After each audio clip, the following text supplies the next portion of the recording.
신자 되기 원합니다. 진심으로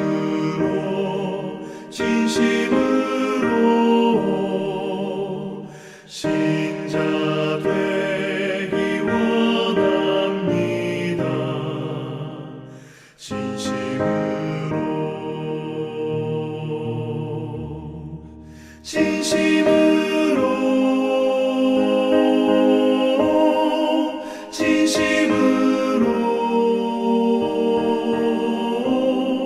신자 되기 원합니다. 진심으로 사랑하기 원합니다. 진심으로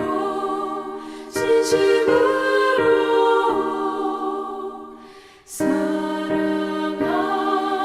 원합니다.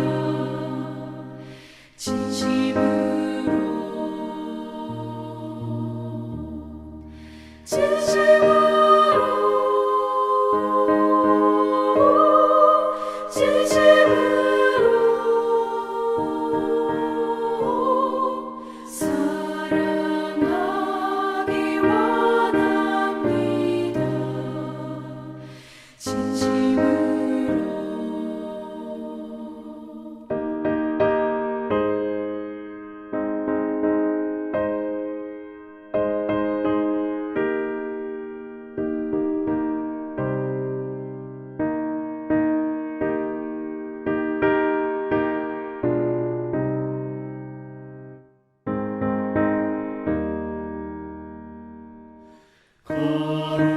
거룩하기 원합니다. 진심으로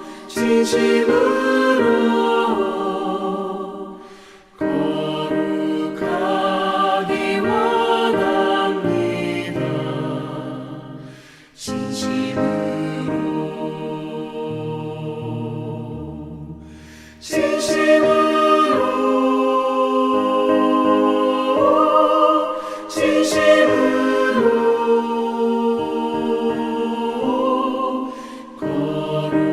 거룩하기 원합니다.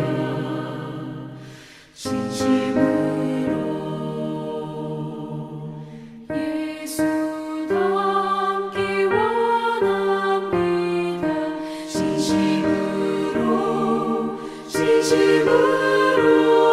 진심으로 예수 닮기 원합니다.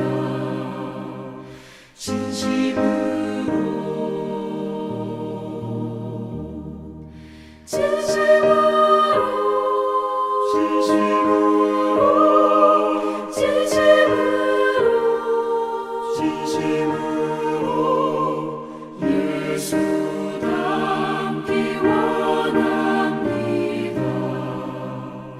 진심으로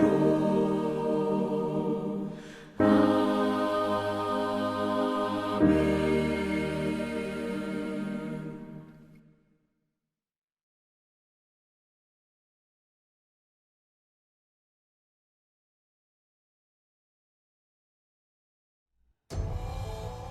이튿날 그들이 베다니에서 나왔을 때 예수께서 시장하신지라.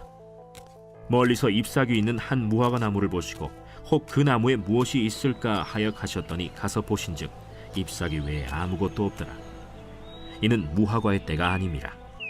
예수께서 나무에게 말씀하여 이르시되 이제부터 영원토록 사람이 내게서 열매를 따먹지 못하리라. 하시니 제자들이 이를 듣더라. 그들이 예루살렘에 들어가니라.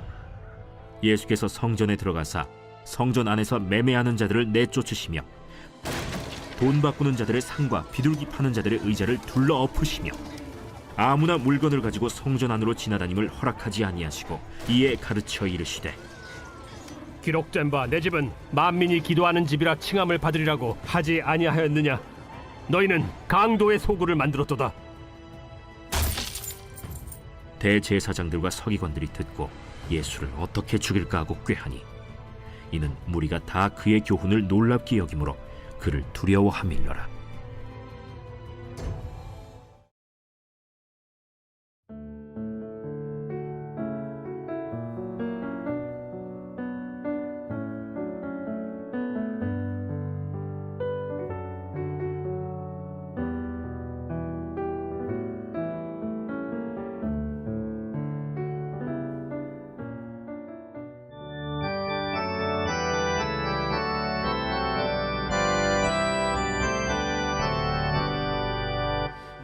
주의 나라와 주 계신 성전과 피 흘려 사신 교회를 늘 사랑합니다.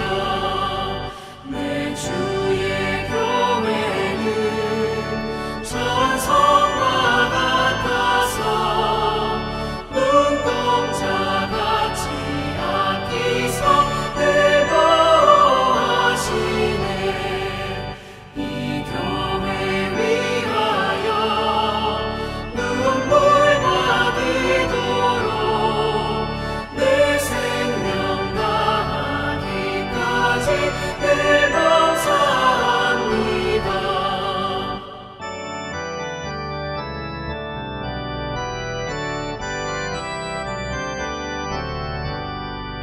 성도의 교제와 교회의 위로와 우주와 맺은 언약을 늘 기뻐합니다. 하늘의 영광과 베푸신 은혜가 진리와 함께 영원히 시온에 넘치네. 아멘.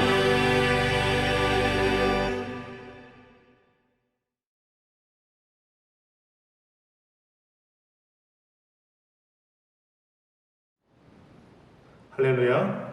3월 10일 온라인 구역 예배입니다.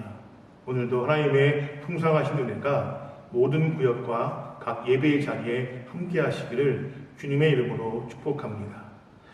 오늘은 거짓 신앙과 심판이라는 제목을 가지고 마가복음 11장 12절부터 18절의 본문을 통해 함께 은혜를 나누기를 원합니다. 예수님은 공생의 마지막 주간을 구약 성경의 예언대로 새끼 나귀를 타고 예루살렘 성에 입성하시는 것으로 시작하십니다. 예수님은 이 평화와 겸손의 왕으로 이 땅에 오셨고 또 그 모습 그대로 예루살렘 성으로 들어오셨습니다. 애굽의 속박에서 자유롭게 된 그 큰 일을 기념하는 6월절에 다시 이스라엘 백성들에게 구원을 주시고자 이 땅에 왕으로 오신 것이었습니다. 사람들은 그 예수님을 호산나를 외치며 맞이하고 기뻐하며 즐거워했습니다. 하지만 예수님은 그들이 기대하는 것과는 전혀 다른 또 비교할 수 없는 위대한 일을 행하시려고 그 성에 들어오신 것이었습니다. 입성하신 다음 날 예수님은 베다니에서 나오시면서 몹시 시장하셨다고 오늘 성경은 말씀하고 있습니다. 마침 한 무화과 나무가 예수님의 눈에 띄었고 예수님께서는 아직 무화과 열매가 익지 않을 때였지만 이 무화과 나무 잎사귀가 무성했기 때문에 그 나무에서 열매를 찾으셨습니다. 무화과 나무는 원래 그 특성상 잎사귀가 무성하면 반드시 열매가 있어야 하는 그런 나무입니다. 따라서 예수님이 보신 그 무화과 나무에는 잎이 무성했기 때문에 이미 열매가 달려 있어야만 했습니다. 그런데 무화과 나무는 잎사귀만 무성했을 뿐이었고 기대했던 열매는 찾아볼 수가 없었습니다. 예수님은 잎만 무성한 그 무화과 나무를 저주하셨습니다. 언뜻 보면 가혹한 일처럼 보이지만 예수님께서는 이 일을 통하여서 제자들에게 중요한 영적 교훈을 주기를 원하신 것이었습니다. 잎사귀만 무성하고 정작 열매가 없는 나무는 결국 쓸모가 없어서 베어지고 결국엔 버려지고 말 것입니다. 마찬가지로 겉은 그럴싸하지만 정작 열매가 없는 신앙 역시 우리 주님께 쓸모가 없어서 버려지고 말 것입니다. 이 본문에서 잎만 무성한 이 무화과 나무는 어떤 것을 상징하는 것일까요? 외적 종교 행위는 많았지만 하나님께 드리는 그 믿음과 삶의 열매가 없는 이스라엘 백성들을 가리키는 것이었습니다. 형식뿐인 성전 제사와 또 외식과 위선으로 가득했던 그 종교 지도자들, 그리고 정의와 공의를 결시하지 못하는 이스라엘을 향한 하나님의 분노의 말씀이었던 것입니다. 지금 나와 우리 공동체의 모습은 어떤지 돌아봤으면 좋겠습니다. 우리에게 무엇이 있을까? 또 어떤 믿음의 열매가 있을까 하며 찾으시는 주님께 지금 우리는 무엇을 드릴 수 있습니까? 바라기는 양문의 모든 성도님들은 하나님 앞에 많은 믿음의 열매, 순종의 열매, 또 헌신의 열매, 사랑의 열매를 드릴 수 있기를 주님의 이름으로 축복합니다. 그래서 우리 주님께 칭찬과 인정을 받는 우리 모두가 또 몸된 교회가 되기를 주님의 이름으로 축복합니다. 이제 성전에 들어가신 예수님은 이 겉만 화려할 뿐이고 그 속은 온갖 탐욕으로 얼룩진 그 성전을 깨끗하게 하셨습니다. 바로 성전에서 매매한 자들을 내쫓으시고 돈 바꾸는 자들의 상과 근육이 파는 자들의 의자를 엎으신 일이었습니다. 성전의 바깥들은 이방인들이 하나님께로 나아갈 수 있는 유일한 통로입니다. 그런데 예수님 당시에 성전 바깥들은 장사하는 사람들로 가득해서 이방인들은 도저히 예배하러 성전에 들어갈 수가 없었습니다. 들은 재물을 파는 상인들과 돈을 바꿔주는 환전상들로 북적였고 하나님을 예배하러 성전에 들어가는 수많은 예배자들이 바로 그들의 영업 대상이 되었습니다. 그런 상인들과 유착 관계를 맺은 이 사두개인들은 그들의 권리를 인정해주는 대가로 막대한 이익을 챙기고 있었습니다. 이에 예수님께서는 분노하셨습니다. 장사꾼들의 상을 뒤엎고 채찍을 휘두르시면서 만민이 기도하는 집을 강도의 소굴로 만들었다고 말씀하시며 책망하셨습니다. 이스라엘 백성들은 이방인들이 예배할 공간을 예배자들의 주머니를 약탈하는 장소로 바꾸어 버린 것이었습니다. 그리고 성전이 불법을 행하는 사람들을 보호하고 숨겨두는 그런 강도의 소굴로 만들어버리고 만 것이었습니다. 이런 모습을 보시고 예수님은 단호하게 그들을 책망하시고 성전을 정결하게 하셨습니다. 이 일은 예배의 기능을 상실한 성전 종교에 대한 예수님의 책망과 심판이기도 합니다. 이러한 예수님의 행동에 대제사장들과 서기관들은 어떻게 예수님을 죽일 수 있을까 모의하기 시작했습니다. 하지만 백성들의 눈치를 보았기 때문에 대놓고 예수님을 해할 수는 없었습니다. 하나님을 섬기는 이 사람들이 예수님을 통해 선포되어지는 하나님의 심판과 책망은 두려워하지 않으면서도 이 백성들의 여론은, 사람들의 눈은 두려워하는 그런 어리석고 눈먼 신앙의 모습을 보여주고 있는 것입니다. 오늘 우리의 예배와 삶의 모습을 다시 한번 돌아보기를 원합니다. 예수 그리스도의 그 십자가의 고난과 부활을 통해 우리에게 구원과 자유가 이미 허락되었습니다. 그리고 여전히 우리에게 주님의 은혜가 부어지고 있음에도 불구하고 우리가 아직까지도 열매를 맺지 못하는 신앙생활을 하고 있지는 않은지, 또 하나님의 영광보다는 사람의 영광을 더 사랑하며 바라고 살고 있지는 않은지 말씀에 비추어 볼 수 있기를 주의 이름으로 부탁을 드립니다. 그래서 우리의 삶을 돌이켜서 주의 말씀에 비추어 보고 하나님의 뜻에 순종하는 그런 열심을 통하여서 하나님께 칭찬과 인정을 받는 믿음 생활을 감당해 내시기를 주님의 이름으로 축복합니다. 사순절 기간을 지내면서 그리스도의 고난을 통해 우리에게 허락하신 하나님의 놀라운 축복과 은혜를 누리고 나누며 살아갈 수 있기를 주님의 이름으로 축복합니다. 이 모든 구역과 구역원들, 또 그리고 몸된 교회에 이러한 주님의 놀라운 은혜와 복이 늘 충만하기를 주님의 이름으로 축복합니다.